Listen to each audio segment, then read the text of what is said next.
We're going on a day trip to New Orleans, and we're going to bring you along with us. I've seen people do this with Disney trips, and I wanted to show that it's possible with other destinations.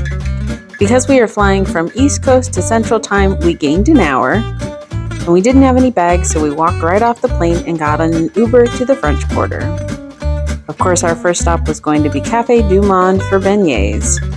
And just FYI, they are still cash only here.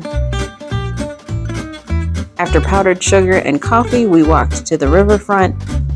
We considered doing the paddleboat river tour, but it's kind of expensive and the reviews for the food were not very good. So instead, we booked a $3 ticket on the ferry ride across the river, which actually gives you the same views of the bridge. And this ticket's good for any of the public bus or streetcars too. And across the river, you'll find the Jazz Walk of Fame. Next, we made our way to the Four Seasons for brunch at Miss River. We are going to make another video that we're calling our upscale New Orleans dining recommendations, but this was absolutely delicious. And of course, we had to get the famous flaming espresso martini. Next, we made our way across the street to the Hilton to try the famed charbroiled oysters at Drago's. And if you can still taste the oyster, it does not have enough butter on it.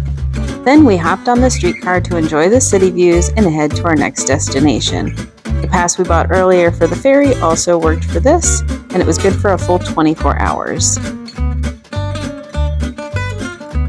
We also found ourselves at a Mardi Gras parade. This one was sponsored by the Mystic Crew of Barkus, meaning it was all about dogs. Next, we headed to the St. Louis Cemetery No. 1 and took a tour with an amazing tour guide. The tour is the only way you can visit the cemetery now to protect it from vandalism. After the tour, we visited the famous Pat O'Brien's. Of course, we had to get some hurricanes while in New Orleans. Then it was time for drinks at the Carousel Bar, which features a bar that revolves like an actual carousel. Which seems kind of weird for drunk people, but... Then for dinner, we had reservations at Mr. B's Bistro. They are known for their authentic and delicious Creole cuisine, and the barbecue shrimp that requires a bib. We were in our Uber on the way back to the airport at 8 p.m., and after 21,000 steps for the day, we were on our way home by 10.